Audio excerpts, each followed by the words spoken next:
So I wanted to start off by just saying, like, thank you for standing up for us white people.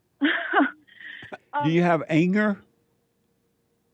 Yeah, I do. And why? And how you say you're 25? Yeah. Go and forgive your mother so you don't screw up your family. Hey, Bree, welcome to the show. You're on the air. Hi, Jesse. How Hey, are you? all is well, Bree. Okay, so what I wanted to say first to you, and I'm sorry if you can't hear me very well. I'm really nervous right now. Relax, catch a breath. So I wanted to start off by just saying, like, thank you for standing up for us white people. Because it feels like every day. Well, let me just start off by saying this. So I had deleted my Facebook for about 4 years, and I recently just made a new one. Out of can you hear me? Yes. Okay, No, so no, I you don't. recently Yeah, you're loud and clear. Go ahead. I recently reactivated my Facebook. I made a new account, and for some reason, on the first day on Facebook, my whole feed was flooded with like Hebrew Israelite and Black supremacy pages. And I'm thinking, like, how is Facebook letting them get away with posting such hateful things about white people and conspiracy theories about how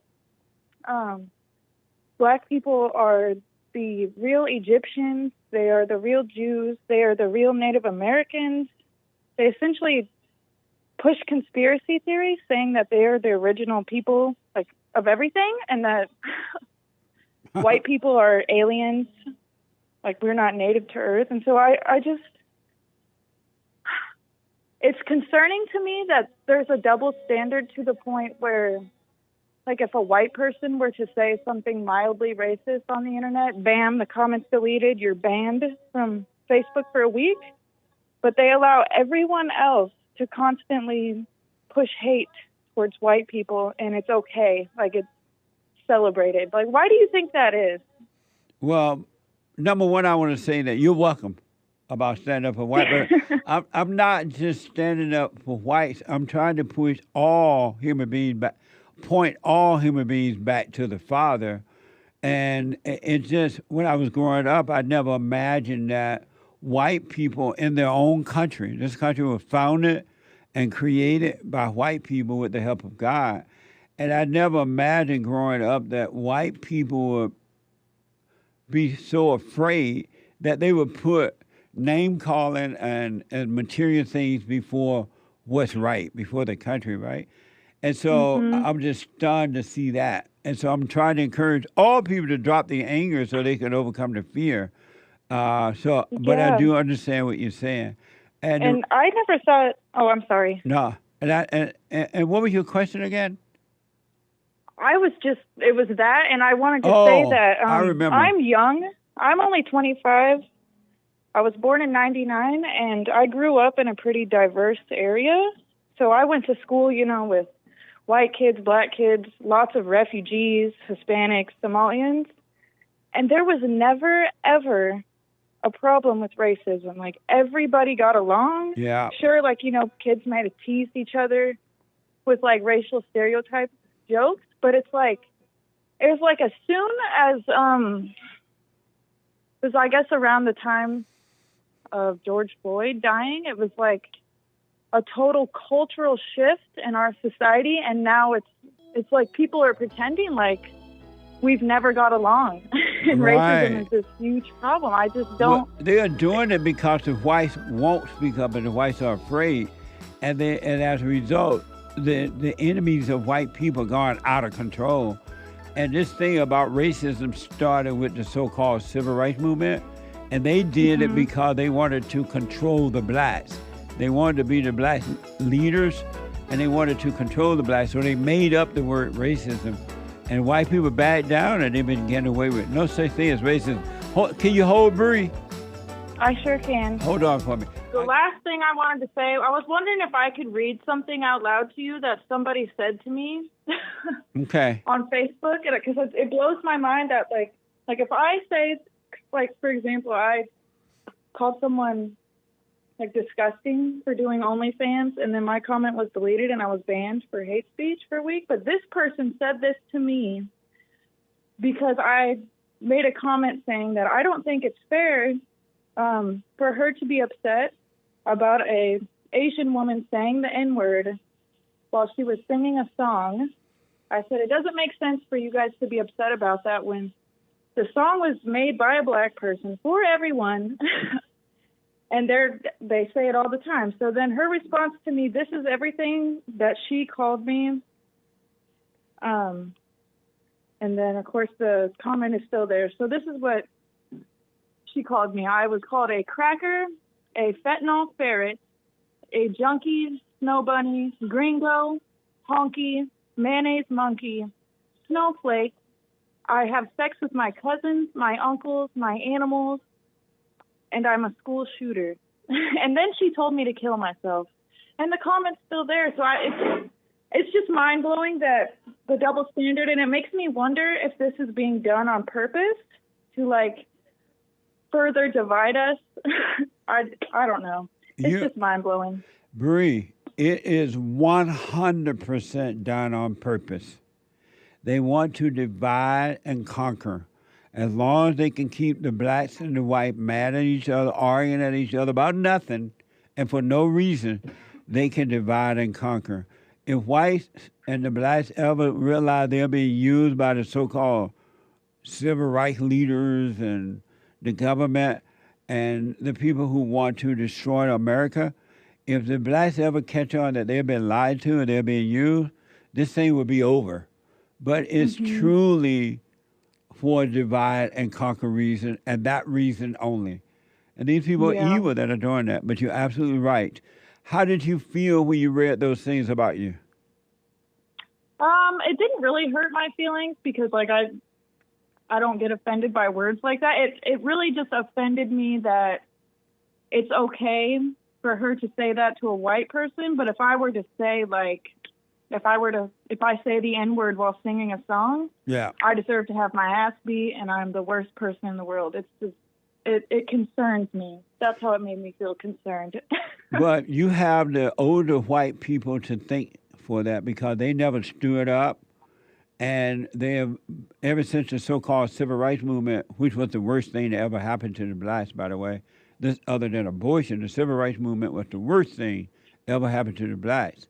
But and so when that so-called movement started, and the white people refused to stand up and say no, it's not true. I'm not your enemy. You're your own problems.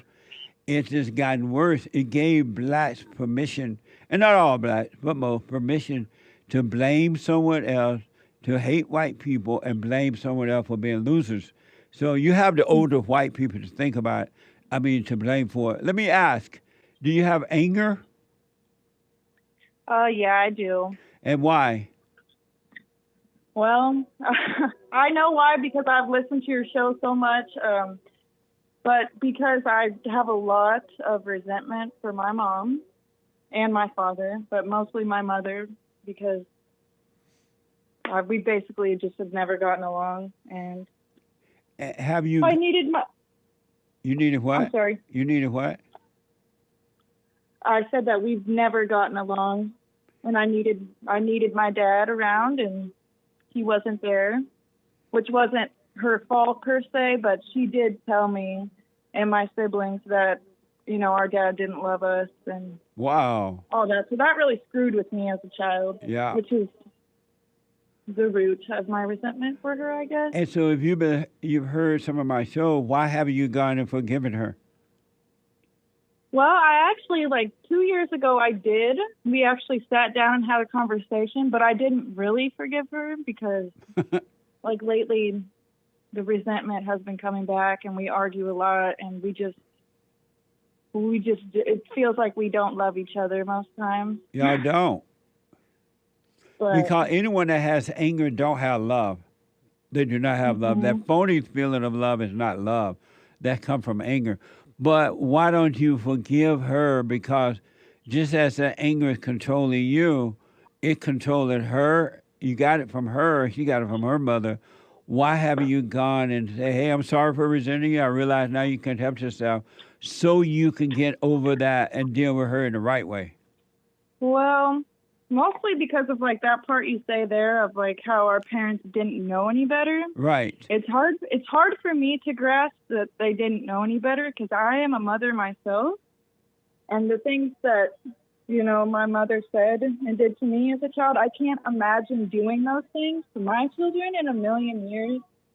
So that's why. And plus, I'm also just a very, very rebellious person. And it's almost like my spirit doesn't want perfect peace. It's like I love chaos. That's the truth. But that spirit is not yours. That's the spirit of evil. That's the spirit of the it is. devil. You're right. I agree. But you're going to end up screwing up your kid. You may not say exactly do what your mother did, but because you have no love, you're not going to have patience with them. You're gonna end up screwing them up because you only have hate, and that's all just gonna come from your nature. So you're not going to be able to help yourself, but do to your children what your mother has done to you. That's all you have. Yeah. You don't have love. Yeah, you're right, because, often, like, I feel myself, and it's the scariest feeling in the world. The older I get, the more I feel myself turning into my mother. Yep. And it's the scariest feeling in the world. And, like, I can I'm aware of it consciously, so I think that's a good thing. But you're right. I do need to forgive her, and I actually was thinking about doing that today. So Yeah, because you are becoming the same evil spirit that's in your mother is in you, and it's growing in you, and you're becoming just like her. Both of you are of the devil and not of God, and your kids will pay. Are you married? I'm engaged. And getting married this summer. Right on. Congratulations. Do you obey your fiance? I really, really try to. I've noticed I used to not at all, and I used to I honestly thought he was dumb. I thought I was smarter than him because I was a woman, but as time goes by, I've started to realize that, like if I'm having a freak out or a panic attack or I'm just freaking out over something, I'm sorry, I'm trying to think of a way to put this. He's always right. Like, I will think I'm right about something, so I'll do it my way, and then it doesn't work out, and I'm like, shit, I should have listened to you. You were right. Like, it keeps happening. Yeah.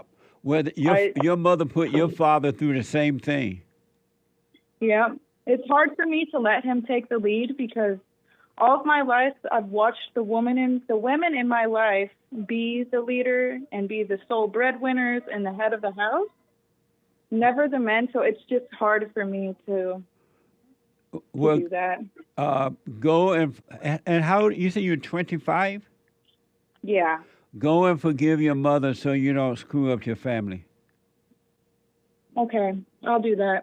Because it's not you that's being rebellious against your husband, like your fiance, like that. It's the spirit in you that came from resenting your mother when she traumatized you. It's not you, and it want to live in you so it can destroy the next generation. It want to destroy your children. It does not want to leave you. It needs to work through you so it can destroy every soul that is available. Mm-hmm. And you know what I realized the other night at work, I was listening to you. I listen to you every night. I realized that it seems like the root of all of the world's problems is people. We're all traumatized because we all have some sort of daddy issues, if that makes sense, or mommy issues. 100%. Every human being is yearning for the father, and every human being hate their mothers. That's why you must be born again of the Father. All who are born through the woman must be born again of the Father. And it doesn't matter who you are, where you are, how much you have or don't have, what color you are, male or female. You must be born again. There's no way around it. All human beings are yearning for the Father. Mm-hmm. Have you got... Yeah, I totally agree. So what? I said I totally agree with you. Have you forgiven your father for not protecting you from her? I have. I have forgiven him. I have. You talked to him? Me and my. Yep. No. I went through about 10 years of my young life of not having any relationship with my father. But when I became pregnant at 17 years old, unfortunately, of course, my dad wanted to be in his grandchild's life, and that brought us back together. And now we're very close. Right on. And because not only have I forgave him, he apologized. Right on. So fathers love their children. When they leave, they don't leave their children. They leave the mother of the children. But the mother will make the children think that the father left them because the mother is evil. Yeah, that's exactly what happened. Well, do the silent prayer. Forgive your mother so you can raise a family, so only love can come through you and not hate. Okay.